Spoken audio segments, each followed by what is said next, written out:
Hello students, welcome to M K study point. आज हम लोग इस वीडियो में राजेंद्र यादव द्वारा रचित सारा आकाश उपन्यास के बारे में पढ़ेंगे। सारा आकाश उपन्यास दो भागों में रचित है, एक पूर्वार्ध और एक उत्तरार्ध। पूर्वार्ध में 10 पाठ हैं और उत्तरार्ध में भी 10 पाठ हैं। ठीक है, तो पूर्वार्ध में हम लोग पूर्वार्ध का पहला पाठ जो कि सांझ के समय से का चित्रण हो रहा है, और इसमें शुरुआत होता है, बताया जाता है कि बिना किसी ताल और लय के ढमाढम पिटती ढोलक और औरतों के गीतों का स्वर अचानक रुक जाते हैं।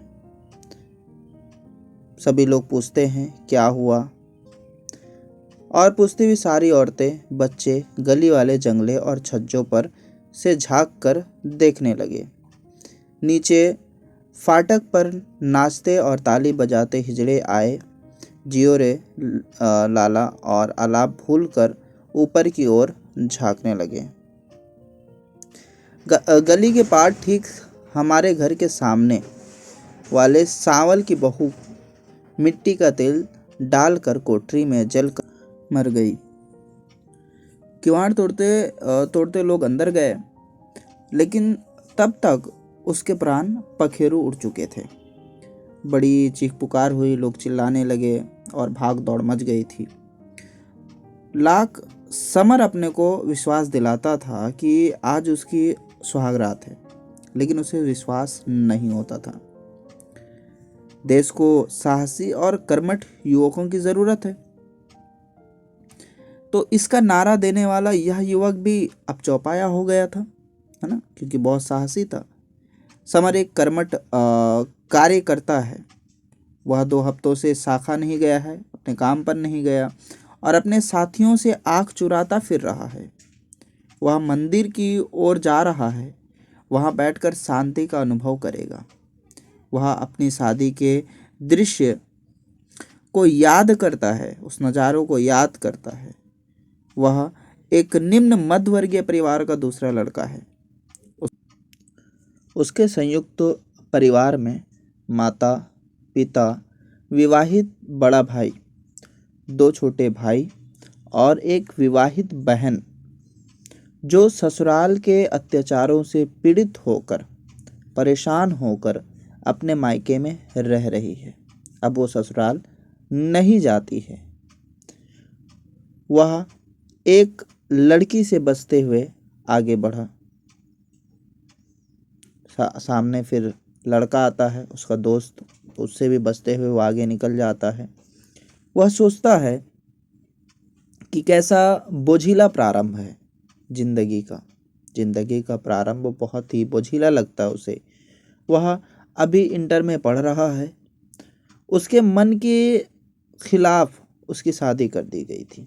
उसका मन नहीं था शादी करने का। वह मन में सोचता है कि कहीं भाग जाऊं। कई तरह के सवाल आते हैं उसके दिमाग में। न जाने किसको मेरे गले बांध दिया है। बड़े भाई के विवाह को 8 साल हो गए। अम्मा और बाबूजी रोज यही मनौती मनाते कि अब मेरी शादी हो जाए। उसने अपनी डायरी में लिखा कि वह इतनी जल्दी अपनी हिम्मत क्यों हार जाता है। सभी के जीवन में परीक्षा के क्षण आते हैं। यह उसकी परीक्षा का क्षण है कि बोले राणा प्रताप और शिवाजी का रक्त उसकी धमनियों में है। उसे लजाना नहीं है। वह भगवान से प्रार्थना करता है कि मैं झुक न जाऊं, कहीं मैं हार न जाऊं। कोई कहता प्रभा, यानी जो कि उसकी पत्नी है, उसका नाम है प्रभा, 10वीं पास है। समर कहता है कि मैंने तो उसके हाथ के सिवा और कुछ देखा नहीं। जो भी है, मुझे तो उससे कोई संबंध नहीं रखना है। समर कह रहा है कि जो भी हो, मुझे प्रभा से कोई संबंध नहीं रखना है। भाभी कहती हैं कि चेहरे पर हल्के हल्के चेचक की झाई है। खैर, जो भी हो, मुझे इन सब से क्या लेना देना। समर सोचता है कि वह अपनी नवविवाहित पत्नी से एकदम बात करना शुरू नहीं करेगा। उसने फैसला कर लिया कि मैं एकदम से बात करना शुरू नहीं करूँगा और उसे समझाएगा कि वह पहले अपनी शिक्षा पूरी करना चाहता है, फिर अचानक वह सोचता है कि उसे इन सब बातों के मोहजाल में नहीं फंसना है। ये सारी चीज़ें मोहबंधन है, मोहजाल है जो हमें फंसा लेंगे। और समर सोचता है अगर मैं इस तरह से उसे समझाने गया तो मैं उसके मोहजाल में फंस जाऊंगा। पहला पार्ट यहाँ पर समाप्त होता है। वीडियो पसंद आया तो लाइक करें और अगले पार्ट के लिए चैनल को सब्सक्राइब करें। Thank you.